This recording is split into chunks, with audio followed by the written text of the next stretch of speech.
Hey friend, ready to build your online presence? If the answer is yes, then you first need a domain. Even if you're not going to get started on building your website, it's still so important to secure your domain. Your domain acts like your telephone number, but for the web. It's how people find you and contact you.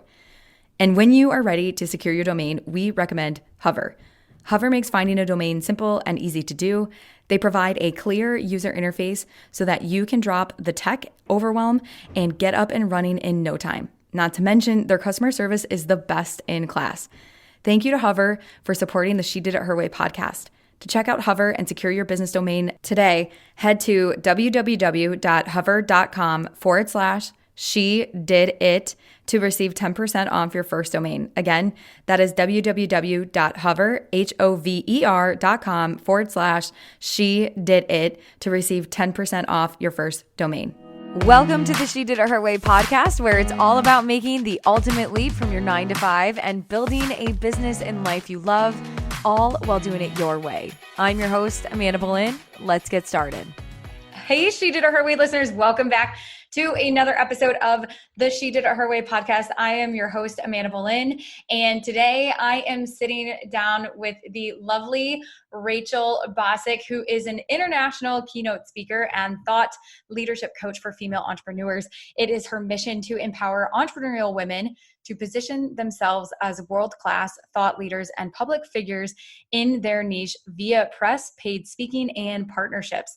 Rachael has been applauded for her work in numerous international publications as a top-tier expert in elite branding positioning, including Forbes, Glamour, Business Insider, and more. Through her work as a professional speaker, she has empowered 60,000 plus women on stages, including Harvard Business School, Spanx headquarters, Wharton Business School, Cornell, Brown, NYU Stern School of Business, Professional Business Women of California, National Conference, American Society of Interior Designers, Nylon Magazine's Influencer Conference, just to name a few. She has also had the opportunity to partner with incredible brands, including Oprah's Leadership Academy, L'Oreal, Sephora, and others. Rachael, welcome to She Did It Her Way.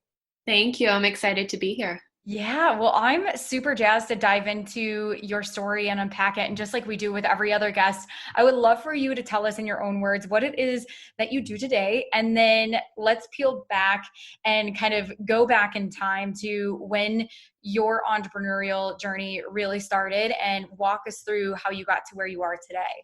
Yeah, sure. So the work I do now is I one-on-one coach female entrepreneurs to become really visible thought leaders in their niche and really grow money generating personal brands. And how I like to do that is by teaching them the ins and the outs of press, paid speaking, and partnerships. So meaning I will help my clients get a feature in Forbes or Oprah magazine, help them get the mic at TEDx, and help them, generate multiple 6 and 7 figure partnerships with the Fortune 500s and other brands that are in alignment with them. I'm so curious now. Take us back to how did you get started? How did you end up to where you're doing what you are doing today? And if you can, please share with us sort of this timeline. That way it helps us keep sense of the chronological order of everything so that it helps our brains kind of figure out where things are going and as to far as like what happened and when. Totally. Yeah, I'm happy to share. So I started my first business in my college dormitory, and I actually, I'm going to go a little bit back. So when I was in high school, I had the incredible opportunity to be exposed to professional development really at an early age. And the reason was because my sister, she, suffers from a variety of very severe mental illnesses, schizophrenia, she's manic depressive, and today she's on unemployment and food stamps. And growing up, there was just a lot of chaos and a lot of instability around that. And I was incredibly lucky that on the weekends, which were always tough because it was family therapy or Planned Parenthood coming to the house, that I had this woman, and she became my first female mentor. And she was a luxury real estate agent, and she said to me, Rachael, on the weekends, why don't you come with me and come to these open houses. And she really taught me early on this idea of personal branding and networking and mentorship. And just like every, 15, 16-year-old, I, was looking to discover myself. And like every kid, if you play a sport and you realize you're good at it, you like continue to go to practices or get a coach. So I became involved in professional development and internships like way younger than most in high school. So by the time I came to college, I had kind of a toolkit of networking and branding underneath my belt in really an organic way. And what was super interesting to me was my girlfriends, they were so brilliant and so talented, they were in the right majors or maybe had the right GPA and part of the right clubs. But when it came time for them to land their first jobs or their first internships, they totally started to settle. And, they wanted to work at Google or Vogue or everywhere in between. And I recognized really, really quickly, like, it's not that they're not qualified. They're just not qualified and hired. And I realized the major disconnect was how they were branding themselves. So super organically, like in my college dormitory, I was helping my girlfriends with their resume or helping them prep for interviews. And what was super interesting to me was very, very quickly, after those little mini coaching sessions, they started to land the dream jobs and they really started to have those little girl dreams fulfilled. And I recognized like women are so, so talented, but usually it's just an issue with personal branding and really becoming visible as the go-to resource in order to get the next client, job, or opportunity.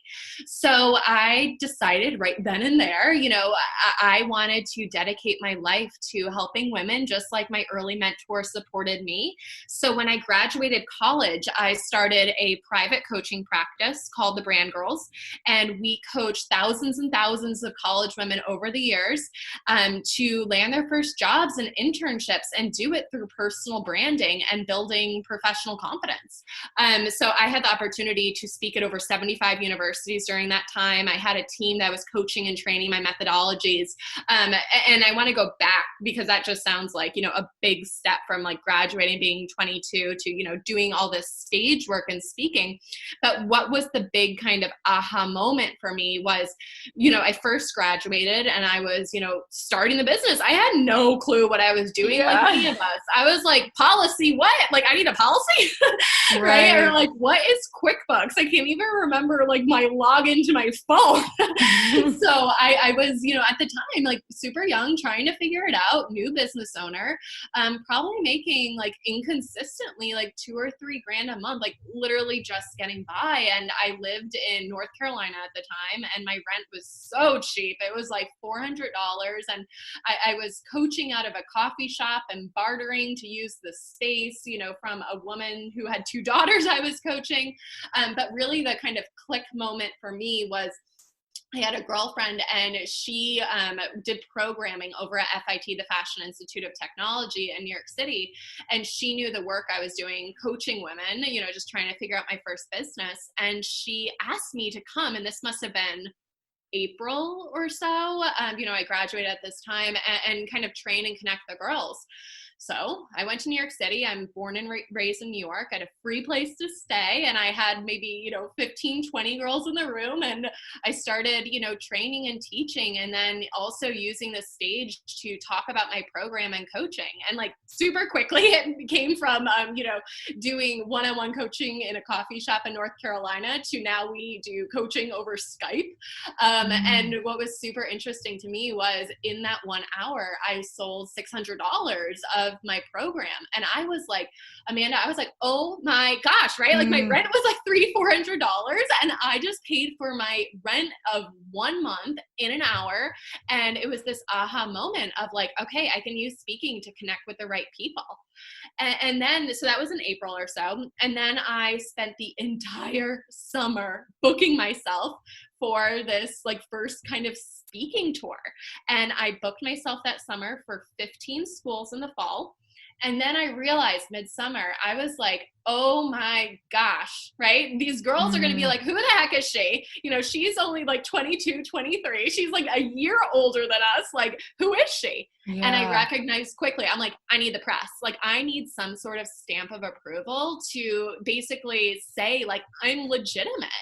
And I spent the rest of that summer, like, so funny looking back, but my team and I looked recently, I sent 623 emails. Like, oh my gosh. to all these press outlets. I mean, I had no clue what I was doing. Like, how do you know if you don't know? You know?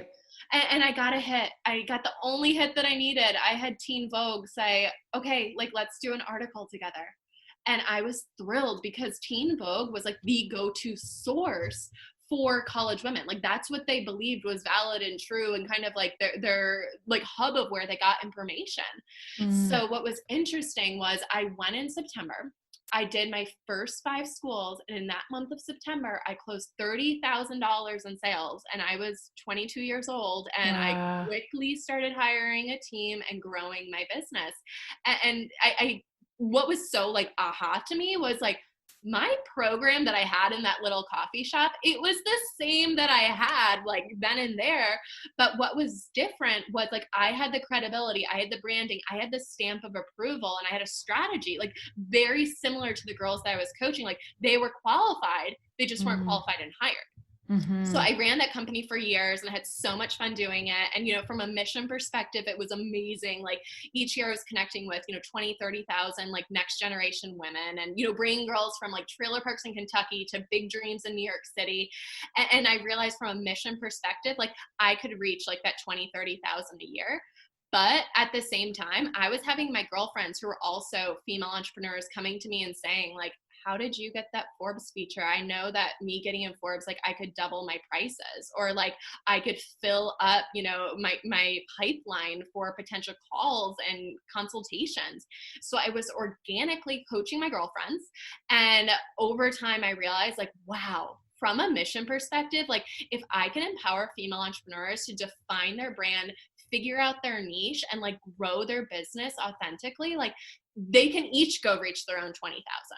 And I'm now behind the scenes production behind these incredible female entrepreneurs, helping them and teaching them to do everything that I've done. So I know that's kind of like a long-winded story, but like, that's how I got to where I am today. Yeah, no, that's amazing. And thank you for sharing that. And there's a couple things that I came out that you had shared that I want to lean into. One, you sent 623 press inquiries or emails, and you got one back. And I think that's such a testament to the tenacity and persistence, and such a great example of it's so easy for anyone to look to an Instagram highlight reel, or to look at someone who they just found on Instagram. And I'm using Instagram, but it could be Facebook, it could be YouTube, whatever, and think that it's so easy. And the truth is that there's a lot more that goes into it that most people don't see. And it's just important to remember that for every yes one person gets, I mean, that's like 100 no's, but in your case, it's for every one yes, it's like 600 no's, or no follow-up. And so yeah, some of those were follow-up, I will say, but I mean, like, and I could have been a whole lot smarter and, got a mentor and someone to coach and train me and like invested in myself. But I was so young. I had no clue what I was doing. And like, now I know the systems and how to operate, but like, I just didn't have like the world expertise and knowledge. But like, still to this day, I hustle. Like, I don't think any like true female entrepreneur ever stops, ever.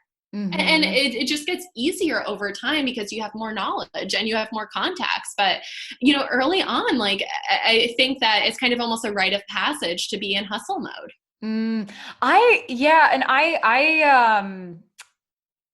agree with that. I think that it's what I have found, and I've heard through my journey, is work less, take up more space, like do all these things. Yet I think, well, wait a second. It's almost like you had said, a rite of passage where you have to go through the phase of crazy hustle where you're to the max, to then really peel back and understand, okay, what do I actually need to be doing? What don't I need to be doing? What do I want to be doing? What's my zone of genius? And it's sort of this like pruning process to that of a garden, and really having to figure out, okay, now that I've gone like I've just gone bananas with working, now let me see, okay, how can I streamline? How can I be more intentional and efficient with the things that I do? Totally. And I train the female entrepreneurs I coach now to really hone in on like, what's your MGAs, right? Like, what's your money generating activities? But in order to really understand what's money generating, like, you have to trial a lot. And it's, I was working 60, 70 hours for a few years, which is so crazy. But like, I didn't have a family, right? Like, I didn't have kids. Like, I was just figuring it out. I probably work 10 to 15 hours now and make far more than I did, but it's just a whole lot more streamlined and focused. But like, I had to trial things to know what works and what doesn't work. Mm-hmm. Yeah. And the other thing you had said too, you were talking about the stamp of approval and getting the PR and things like that. It's so important to have anyone who's tuning in and listening. Maybe you're not necessarily looking for the stamp of approval of Forbes or Inc., but with your business, with your product, with your offering, it's important to have that social proof and the client testimonials to back up and to put that stamp of approval to say, I trust this person. I believe in her product. I had success from it. And so that was just one little thing that I took out that I thought was really important too, because so much of what we do, and especially now in today's world, is we invest in products that are often referred and the ones that are often tried and true that have positive reviews on it. I don't know how many times, every time I buy something on Amazon, I immediately look at the reviews. Anytime I go to invest in something, whether it is on, look at all the pictures too, right? Yeah. And you look for that and you want to know that. And part of the stamp of approval is having, Forbes and Inc. and things like that. And then it's also having the testimonial. So I love that. Talk to us a little bit and about. I just want to make a quick note on stamp of approvals. So stamp of approvals can totally be press, like as mentioned. And I always like my clients to think about it this way. Like, if you're an event planner and you're working with like, I don't know, like medium tier, but you really want to be in the luxury market, but you get featured in Vogue, like, yeah, of course you can go and like up the rates of, your packages. And naturally, no one's going to think anything of it because you're featured in Vogue. So a lot of times, like, it makes sense to go after press, because I always like to say it like this. It's like, the audience, your potential clients, like, they usually don't trust you because they don't know you. And like, rightfully so. Like, those girls in my audiences that I was initially speaking to, like, they didn't know me, they shouldn't trust me, but like, they trust Teen Vogue, or like brides trust Vogue. So if you're associated with that sort of press, then it only elevates your brand and makes it easier for people to say yes to you. Like, that's what stamps of approval do. It's easier for people to say yes to you.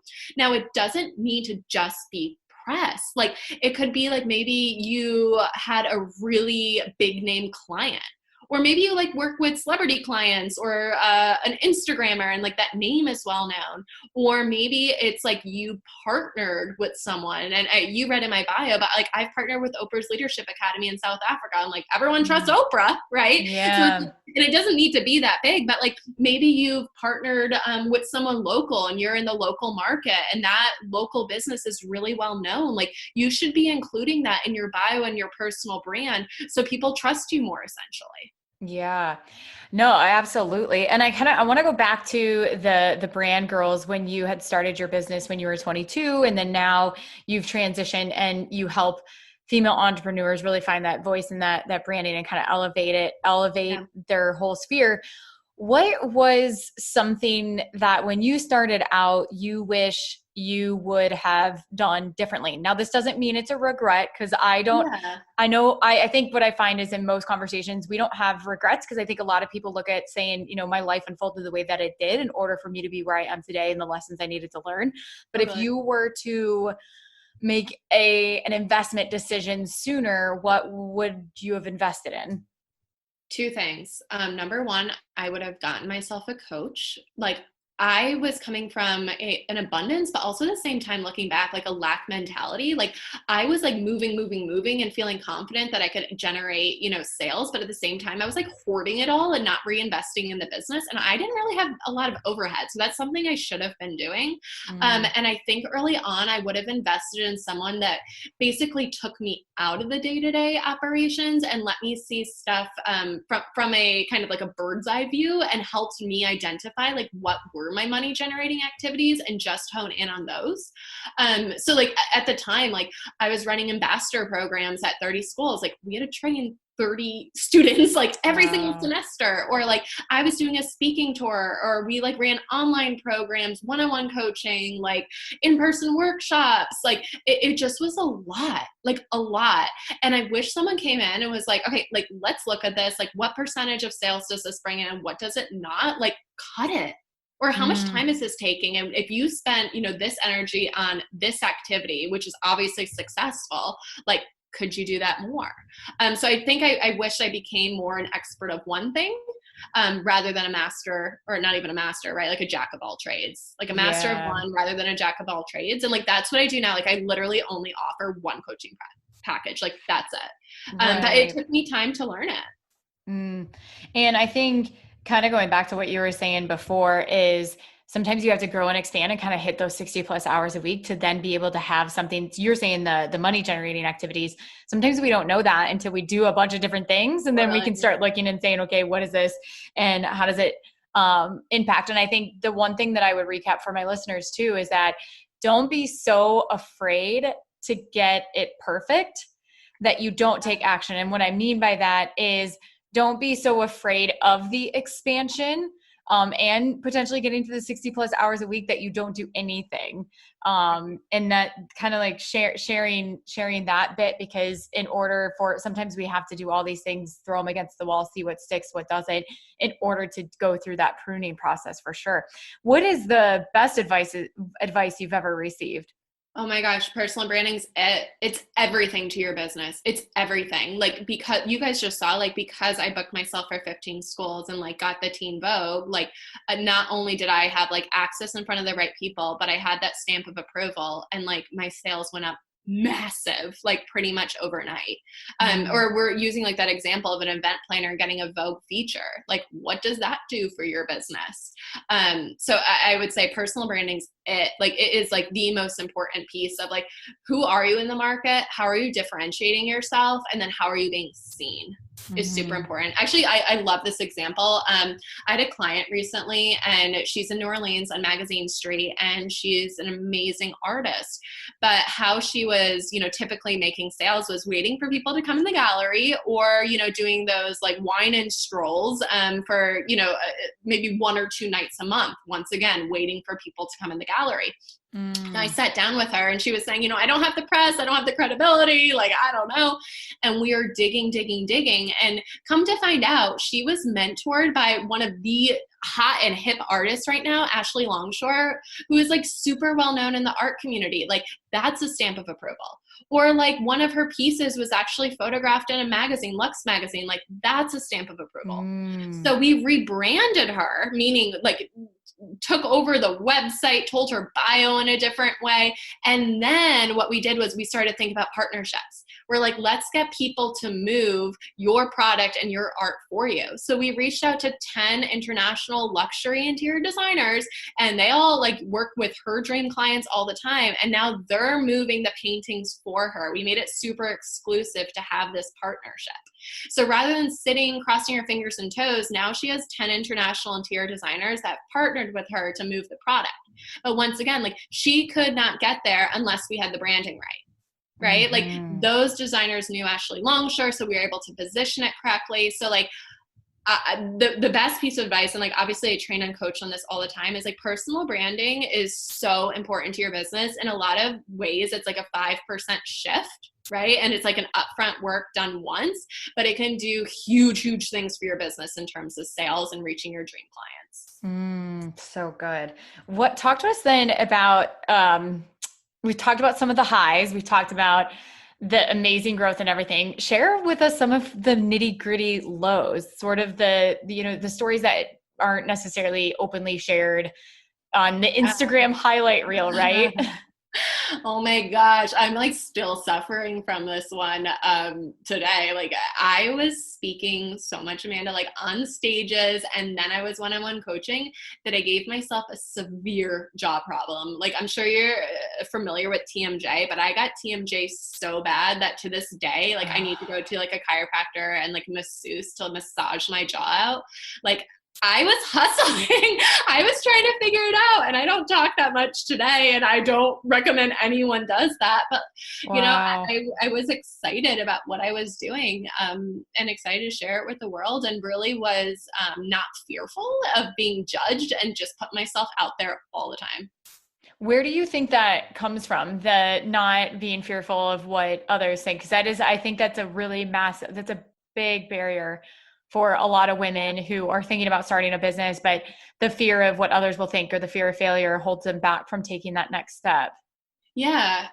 Okay. I guess two things. One, when you're reaching out for publicity, so whether it's speaking, press, partnerships, I would go in thinking you're not going to get anything, right? Or maybe one or two. So it's all about putting out a good quantity, but making sure that it's like quality in terms of leads. So like still to this day, like we reach out for speaking events, like my team and I, and like maybe we'll reach out to 20 and I'll book 10, right? Like, and that still Mm. happens today. So I think taking it less personal with anything like PR focused or press or speaking, that it's more of like just not in alignment with like their messaging. Like they literally just might not have a story that's a right fit, or like the stage conversation is going in a different direction. It's not your specialty.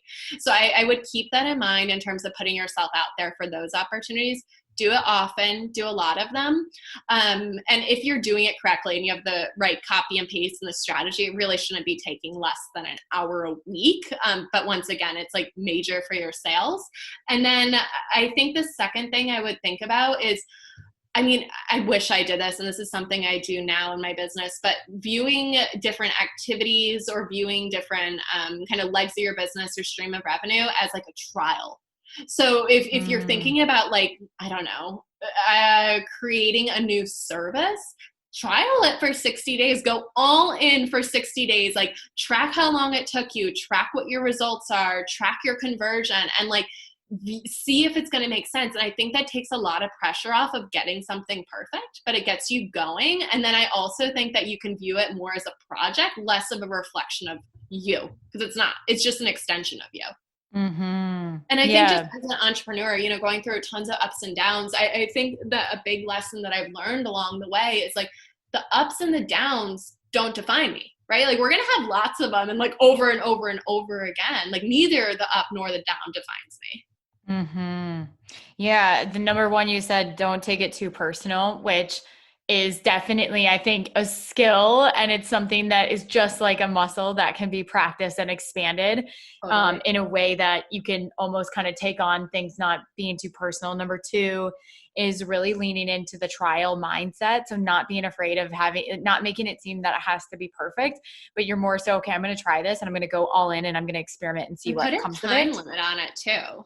Yeah, yeah, because then that way at least you live in that container versus thinking that it's an ever never ending thing. And then the third one you said, redefining what the ups and downs mean versus making them mean so much and making it mean that if you do consult calls as a coach and you have 10 of them and 8 people don't sign up or 9 people don't sign up, but one person does, focusing on the fact that that one person did sign up and really taking yourself out of the equation in terms of not being offended, but looking at it and saying, okay, this is a sales strategy and Right. number, and how can I trial and experiment differently with the next time that I get on the call? Totally, totally. Yeah. And I'm like sharing with my clients all the time. I'm like, you have such a unique gift. Like, we all have a special factor. And like, what a shame to this world. Like, if you're not putting yourself out there to share it, Yeah. like, what Amen to a that. shame, Yeah. sincerely. So I'm just like always kind of living from that space. Yeah. Well, and that's a really great mindset too. I think in anyone, like your position is really helping women elevate their voice and share their gifts with the world. And that's how I always encourage any student that I work with to think about their same thing they're offering, that by them not going out in the world and offering people to work with them is actually kind of bottlenecking the ability for the world to grow, because this world and other people out there need what you have to offer in your zone of genius. So it's so important. Totally. I mean, it is sincerely been like the greatest privilege of my lifetime to, I'm like getting emotional kind of thinking about this, but like to be able to be paid to share and connect and uplift others. And like us as entrepreneurs, like we have such a unique skill set, and like you can do such good work in this world, or for your family, or just for yourself to make you feel good. But like if you're not putting yourself out there, how are they going to know you? Right. Like, how are they going to know you? Yeah, absolutely. We have to have that all the marketing piece of it. How is the good old marketing? What are 3 actionable items you recommend new business owners doing when they're starting out? Oh my gosh. Yay. Okay. So first one, figure out your niche. I do so much coaching in this space because most business owners don't know what their niche is. So your niche, meaning like who exactly do you serve and how do you serve them? And don't be generic of like, I coach X, Y, and Z to do X, Y, and Z. Like with Brand Girls, like the reason why we did so well and the reason why it was so easy for them to say yes to us, our clients, was we only coached women from 18 to 22 years old in college, looking for their first jobs and internships. Like we didn't coach men, we didn't coach recent grads. So we understood that market so inside and out. Like I knew when the spring breaks were and like issues with professors. So when we hopped on a consult call, like we understood their pain points. We understood what was coming up on their agenda. We understood where they were getting stuck. So every single time we connected, like we spoke their language, like even down to like I was using emojis on our website, and like I would never do that with my personal brand, but it spoke directly to that niche. We had a program that was 3 months because we knew that made sense in terms of the semesters, right? We ran 2 of them a year, 2 3-month programs, and we didn't clog up with the holidays and breaks and finals. So we like specifically knew our market inside and out, like figure that out and know their needs, their pain points, what they're willing to pay, like what feels fair and right to them, and then only serve that market. Mm-hmm. So figure out the niche is number 1. Amen to that, because it makes marketing so much easier from that standpoint too. Like figure out the niche, and then I'd say, did you say 3 steps? So I think the second step is like know your niche inside and out. Like get a focus group, like understand exactly what they need. Like for example, like, so I coach my women now through something called a one-on-one Lux Day. And I basically in one day am teaching them how to brand themselves, how to position themselves. And I'm giving them, 30 pages of custom notes, like copy and paste email templates, like notes on everything they need to do to change their website. We're on calls weeks ahead of time leading up where I'm prepping this information. And at the very end of the day, I give them 5 hours of my assistant's time. I specifically picked a 1-day training and implementation and the 5-hour bonus because I know my female entrepreneurs are super busy. Like that's why I didn't run it as like a 6-month program. So it's just like super important that you really, really understand your market and their needs and what would support them. And it does great things for you. It makes it easier for them to say yes to you.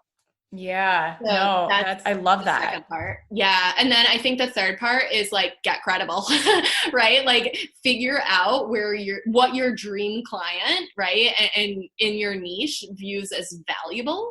So maybe like for my market, like speaking at Harvard Business School is like really cool to them, right? And they like that. They're female business owners, or being featured in Forbes is good to them.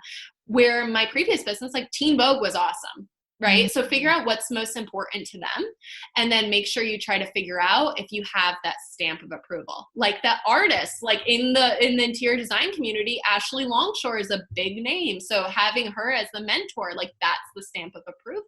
Yeah. And it's different for every market and every niche. I have clients that run local businesses and they don't need to do big national press. Or I have clients that, are B2B and being featured in a trade publication or speaking on a panel with 20 people in the room is like such a big stamp of approval for them. So I think it's this idea of like, you don't have to be everywhere. Don't be everywhere, right? Just figure out what's important to them. Yeah. Where have you grown the most in your business, like as being a business owner? I just think my time, I'm so clear on my systems and what my money generating activities are. I think I shared this earlier, but like I was working 60, 70 hours. I probably work 10, 15 hours a week now because I'm crystal clear on, my money generating activities are really serving my clients well because they refer me and we become really close girlfriends, right? So it's coffee dates, it's Zoom dates. Like that's literally an activity on my list, or reaching out for big stages or even podcasts, webinars, and then doing big partnerships. I have partnerships with women that, bring me other clients that are my ideal client. So like those are my three activities. Like that's all I do. Like I'm not doing LinkedIn videos because like LinkedIn doesn't convert for me. I'm not creating this massive, massive newsletter every week because that does not convert for me. And I've trialed and tested it. So I have so much free time now because I know my MGAs, and I think I just got really, really smart and understanding like what's super valuable, and it allows me so much like free time in order to do tons of philanthropy work, which feels really, really good to my heart. So I think I just have grown. I've always been really mission focused, but now it allows me to do it in a much bigger way. Yeah. And I love, like you were saying, exactly what it is that converts. And so I think for listeners tuning in, it's important to look at your world and your ideal client's world. And you had shared before too, Rachel, that your ideal client, your clients are super busy. And so for them, they're not interested in a 6 to 8 week course. They want to go deep in a very short amount of time, and they want to know that they're getting direct. Done for them. Yeah. And like thinking about marketing too. And I love that you shared, you've done LinkedIn and you've realized that doesn't convert. And so sometimes, does the email list make sense, or is it more about the relationships you build through the referral network that people are lining up and wanting to work with you and building a boutique business that allows massive impact and massive income? So totally. And something that I find, like, this is actually one of my favorite parts on our coaching days. I have my clients list out their activities ahead of time and how much time they're spending. And then it's something you can do, right? Like all their activities, how much time they're spending on it, and like what percentage of their sales it leads to. And I'll, do tons of research prior to the day. And, during the day, I'll come with all the notes, and I'll be like, you got to cut this. And they're like, really? Can I? They're like looking for permission. You guys, if it's not working, stop doing it and lean in more to like what is working. I love that. If it's not working, stop doing it. Stop. It's so simple, but yet sometimes so challenging, because I think that the brain wants to look at it as we were just talking about this yesterday of, a sunk cost of, well, I've already been doing it. And we just like get into this loop of, well, I'm going to keep doing it. But to your point, it's right. If it's not working, stop doing it. No, Instagram used to really work for the brand girls because we coach hundreds of women a year. It was a lower ticket price point, where now my work is like super, super personalized. So someone's not looking at my Instagram being like, yeah, I want to work with her after one video. So like I use my Instagram now to post pictures of my dog. It used to work. It doesn't work. Move on from it, Right. and like, just give yourself the permission, because gosh, it's so freeing. Amen to that. Get light and take flight for sure. Oh my gosh. This has been so fun. I would love to go into a little bit of a rapid fire round with you to ask some like really quick questions. And then whatever comes to mind. What's been one of your favorite books of all time? It could be business, it could be personal. Ooh, What Remains by Carol Radswell. What Remains? Ooh, I've never heard of that. Yeah, can I give a few? I'm like such an avid reader. I read like 4 books a month. When Breath Becomes Air is a great one. Oh my gosh, it's so good. And then another favorite is The Light Between Us with Laura Lynn Jackson. Light Between Us. Okay. And like they're weirdly, I was like doing an Instagram post on this the other day. They're weirdly all about death, but not in the scary form, but in like the most life-giving way of like, what's your purpose? Like, what are you really doing here? What's your lesson? So I think it just really speaks to my work around supporting people to find their gifts. Yeah. What's that? They're really good books. Okay. Yeah, we'll be sure to link those. What does a typical day look like now? Wow. Get up, yoga or some sort of workout, take my dog for a walk, make some breakfast, check in on a few emails, maybe do 1 or 2 calls, some client prep work, and then I spend the afternoons doing philanthropy work. That's amazing. What is the best $100 or less purchase one can make in their business? Wow. Okay. Well, I really like to be cozy, like all the time. I am obsessed with the Organifi hot cocoa. I make it like every single day. You guys, Mm. it is like made of cacao and like turmeric and nutmeg, and it tastes like the richest hot cocoa ever. Ooh. It is so good. And I like constantly have one going and a candle lit and doing my emails. I may have to invest in that as we Oh, move it's into good. the very autumn to winter, but I'm not going to speak of that quite yet because being in Chicago, it's going to get cold. Although my husband and I are going to Charleston for a month in November, so I'm very Oh excited my about gosh, that. let me know. I have like a whole entire printout when I have clients come. And I actually might be coming to Chicago in the next few weeks. So I'll keep you posted on that. Yeah. Oh, that's amazing. I love it. But yeah, I'm definitely going to have to try out that Organifi hot cocoa. Yes. What is one of your favorite quotes or mantras that you live by? When people show you who they are, believe them. It's Maya Angelou. Ooh, It's so so good. good. It's Yes. like, yeah, I think when you're trying to grow your team, or even sometimes like you might do a consultation call and you're like, huh, that felt a little off. It's probably off. Like it probably is. If someone's like Mm-hmm. consistently showing up late to calls, like it's probably not the right client for you. And like it took me a lot of time to realize that like you don't have to say yes to everyone, right? Like, Mm-hmm. and you shouldn't. Yeah, that's so good. So good. So good and so true. And then lastly, where can my listeners connect with you and learn more about you and your journey and see what you're up to? So my website would be the best place. So it's rachelbozsik.com, RACHELBOZSIK.com. And just as a quick note, we have a really, really good download on our site, and it's 15 thought leadership opportunities. So we break down like there are 15 and more, but what's helpful, like if you do a podcast, like what sort of podcast do you want to look for and why?